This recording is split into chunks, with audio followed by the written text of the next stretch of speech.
अस्सलाम वालेकुम। आज की इस वीडियो में हम लोग डिस्कस करेंगे मीडियन नर्व को। ठीक है, सबसे पहले तो जी आपको नर्व का अगर कोई सेकंड नेम आपकी बुक में केएलएम में या बीडी में कहीं लिखा हुआ है तो आपको उसका सेकंड नेम पता होना चाहिए। मीडियन नर्व को हम और क्या कहते हैं? Labourers nerve. ठीक है, उसके अलावा इसको कहते हैं आई ऑफ द हैंड। ठीक है, आई ऑफ हैंड। इसके अलावा इसको कहते हैं पेरिफेरल आई। ठीक है, अच्छा बच्चों, इसके ये नाम क्यों है? इसको क्यों आई ऑफ द हैंड कहा जाता है, क्यों लेबरर्स नर्व कहा जाता है? देखो, आप किसी भी चीज का टेक्सचर जो है ना, ठीक है, आप इन्हीं फिंगर से छू के महसूस करते हो ना कि ये चीज, फर्ज करो ये हार्ड है या सॉफ्ट है। आपकी आंखें चाहे बंद भी हों, आपको यही फिंगर्स आपको टेक्सचर से बता देती हैं कि जी ये चीज ऐसी है। ठीक है, तो जैसे आप कपड़ा लेने जाते हो, आप कभी भी चेक करते हो, उसका टेक्सचर चेक करने के लिए आप ऐसे छू के महसूस करते हो। ठीक है, तो ये नर्व जो है इसको आई ऑफ द हैंड कहा जाता है कि आपका हाथ बंद भी हो तो आपको चीज की खासियत से पता चल जाता है चीज क्या है। ठीक है, तो लेबरर्स नर्व भी इसको कहा जाता है। लेबरर्स कहते हैं मजदूरों को। ठीक है, ओके। उसके बाद आपके पास आ जाता है इस नर्व की root value, that is C5 to T1। ठीक है, ये इस नर्व की रूट वैल्यू है। At the level of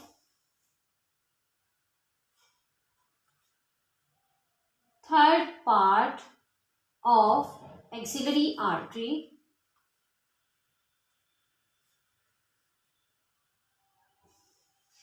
third part of axillary artery के लेवल पे, ठीक है, जो medial root of medial cord था और lateral root of lateral cord था। क्या मैं कह रही हूं? मीडियल रूट, आपने ब्रेकियल पैसेज की वीडियो देखी होगी, उसमें मैंने बताया था कि medial root of medial cord, ठीक है, और lateral root of lateral cord. ठीक है, कोड, ये दोनों जब मिलते हैं तो ये क्या बना देते हैं? They join and form,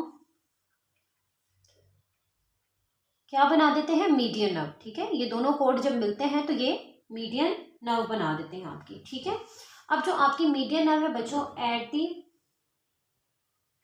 inferior border of teres major, this nerve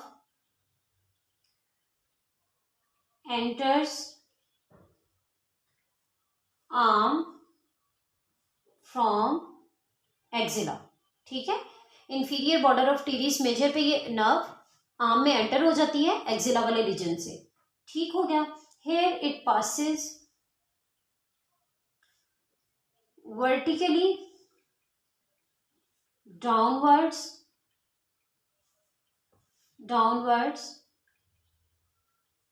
in medial side। Medial side, किसकी मीडियल साइड? अभी आर्म में है ना, तो medial side of arm, and is related to brachial artery. आपको पता है third lower border of teres major के बाद जो आपकी एक्सिलरी आर्टरी है वो क्या बन गई? Brachial artery. तो यहाँ पे फिर इसके साथ कौन सी आपकी आर्टरी होगी? Brachial artery. ठीक हो गया, तो ब्रेकियल आर्टरी के ये साथ मूव करेगी, रिलेटेड टू ब्रेकियल आर्टरी। मैं क्या बात कर रही हूँ? मैं ये कह रही हूँ कि जब आपकी मीडियन नर्व बनी, ठीक है, तो आपके एक्सिला वाले रीजन से ये किस में एंटर होगी? आपके आर्म में। जब ये आर्म में एंटर हुई तो ये एक्सट्रीम मीडियल साइड पे रही। मीडियल साइड पे अब ये रही, चूंकि ये एक्सिला वाले रीजन को क्रॉस करके आर्म में आ चुकी है, तो यहाँ पे आपकी आर्टरी कौन सी चल रही है? Brachial artery. तो यहाँ पे ये किस आर्टरी के साथ साथ होगी? ब्रेकियल आर्टरी के साथ। ठीक हो गया। अब प्रॉक्सिमल रीजन में क्या होगा? In proximal region, proximal region किसका? Of arm. आर्म के प्रॉक्सिमल रीजन में क्या होगा? Median nerve is lateral to brachial artery, brachial artery के लेटरल साइड पे होगी।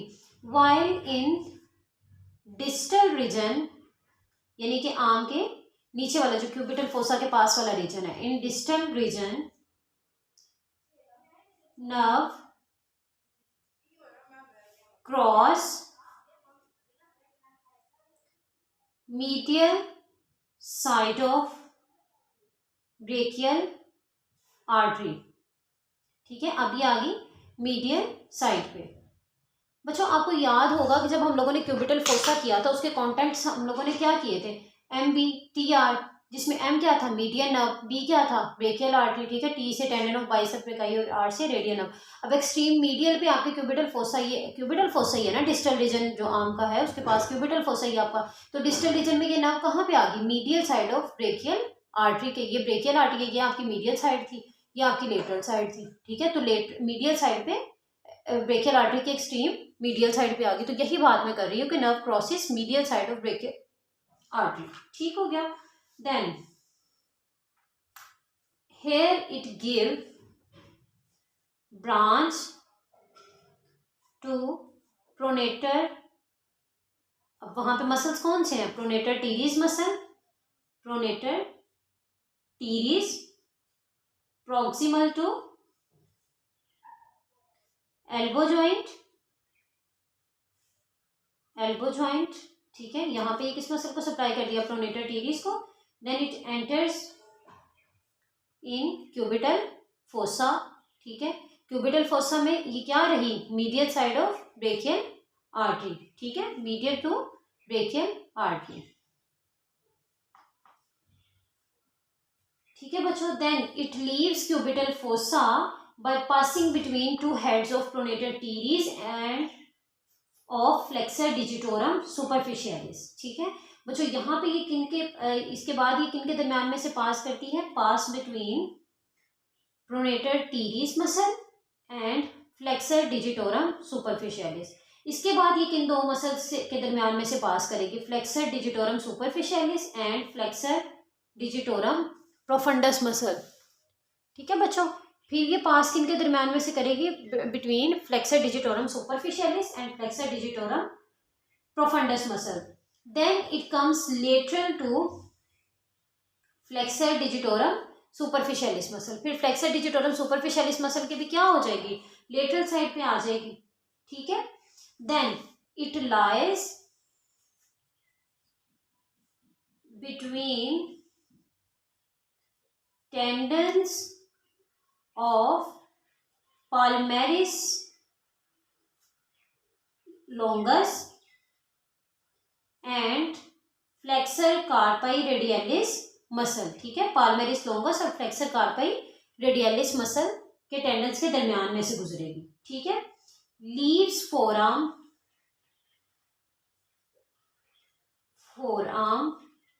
And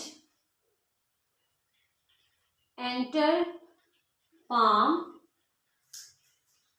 deep to flexor retinaculum. ठीक है, फ्लेक्सर रेटिनाकुलम के लेवल पे आके ये हाथ में एंटर हो जाएगी। ठीक है, इन फोर आर्म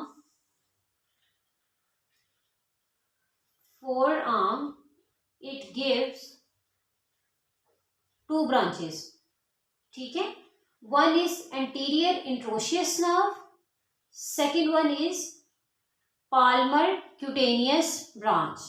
ठीक है बच्चों, जो एंटीरियर इंट्रोशियस नर्व है ना, it supplies to flexor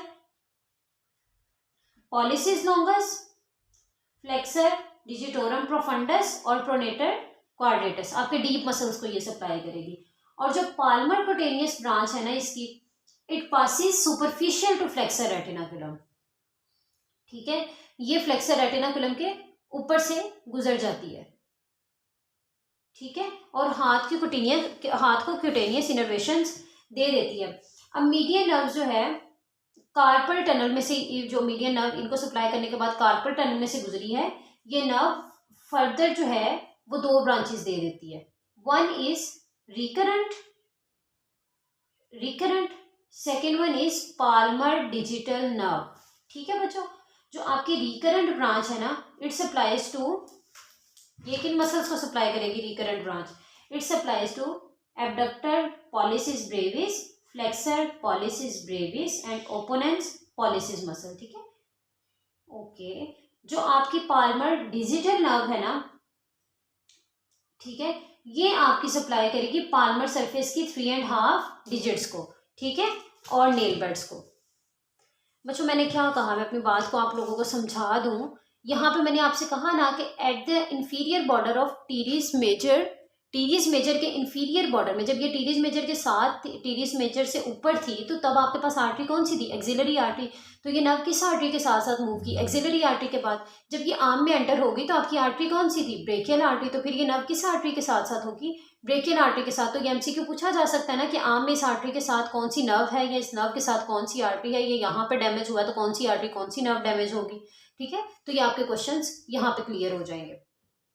proximal reason of arm में ये nerve lateral to brachial artery थी, जबकि डिस्टल रीजन में मीडियल टू ब्रेकियल आर्टरी थी। तो याद करना बच्चों बिल्कुल भी मुश्किल नहीं हुआ आपके लिए, ठीक है। पहले एक्सिलरी आर्टरी के साथ, फिर ब्रेकियल आर्टरी के साथ, फिर प्रॉक्सिमल रीजन में medial to lateral to brachial artery थी, डिस्टल रीजन में मीडियल टू ब्रेकियल आर्टरी थी। ये आप लोगों को पता है कि आपने क्यूबिटल फोसा के कंटेंट्स में पढ़े थे, उसमें भी क्या था, मीडियल टू ब्रेकियल आर्टरी थी।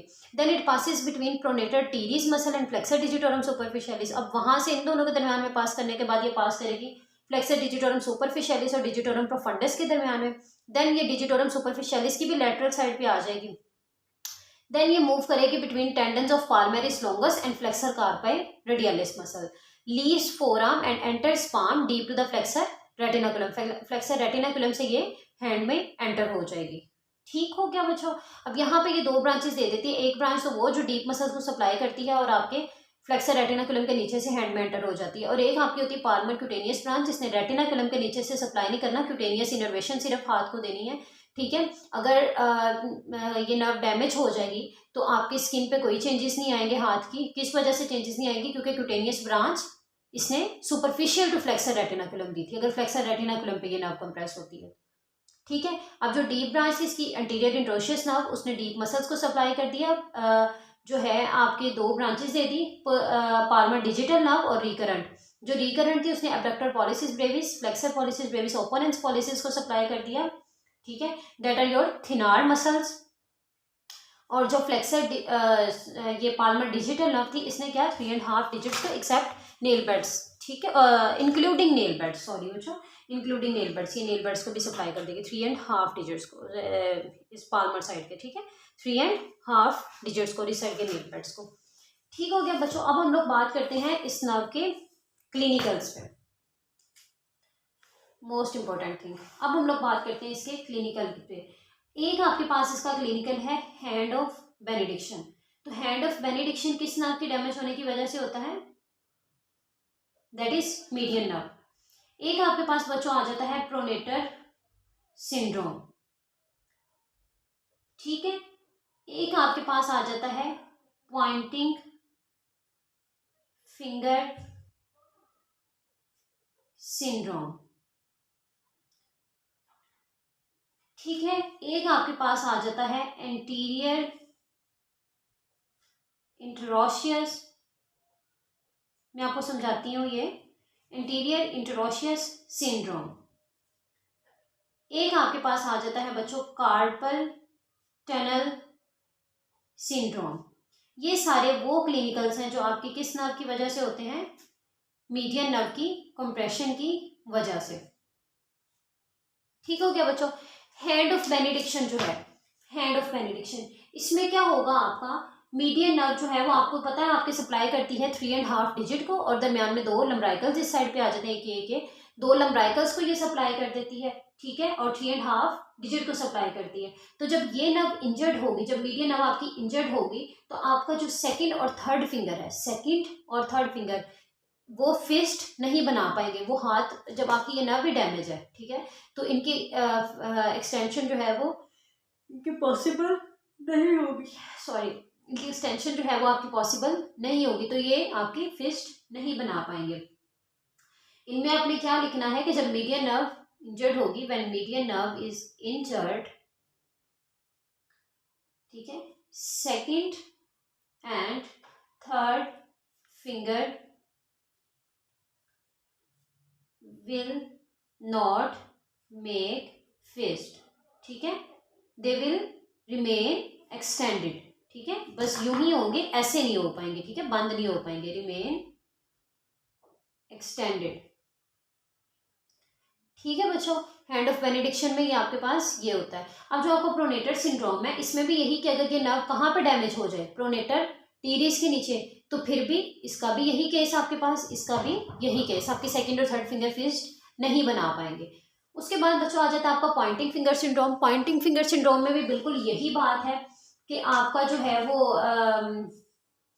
फ्लेक्शन नहीं हो पाएगी इंटरफेरेंशियल जॉइंट पे, ठीक है, इंडेक्स और मिडिल फिंगर की सेकंड और थर्ड फिंगर जो है उनकी फ्लेक्शन नहीं हो पाएगी and they will be unable to make fist. इसमें भी आपने सेम यही बात करनी है, ठीक है। तो इन तीनों का आपका बहुत आसानी से क्लियर हो गया कि सेकंड और थर्ड फिंगर जो है वो फिस्ट नहीं बना पाएंगे, ठीक हो गया। अब ये आपका पॉइंटिंग फिंगर सिंड्रोम जो है ये किस वजह से होता है, due to paralysis of long flexors of digits, ठीक है, लॉन्ग फ्लेक्सर्स ऑफ डिजिट्स, ठीक है, उंगलियों के लॉन्ग फ्लेक्सर टेंडन जो फ्लेक्सर डिजिटोरम सुपरफिशियलिस प्रोफंडस के टेंडन, उनके पैरालिसिस की वजह से, due to paralysis of long flexor tendons, ठीक है, लॉन्ग फ्लेक्सर्स ऑफ डिजिट्स, ठीक है, इनकी वजह से ही हो जाता है। देन बच्चों आपके पास आ जाता है anterior interosseous syndrome. Anterior interosseous syndrome में क्या होता है, जब आपका फ्लेक्सर डिजिटोरम